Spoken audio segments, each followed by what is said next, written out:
বরখাস্ত করে মমতা ব্যানার্জির তৃণমূল।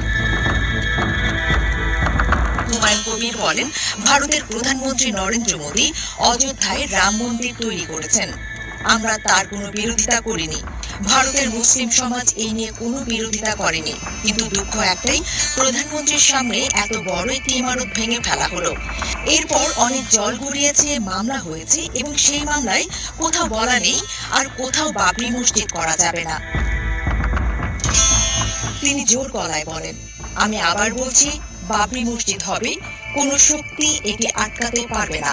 আর নতুনই বাবরি মসজিদ নির্মাণ চেষ্টা ঘিরেই চলছে উত্তেজনার পারদ। দুই নৌকায় পা দিয়ে চলা মমতা এই প্রকল্পের বিরোধিতা করছেন।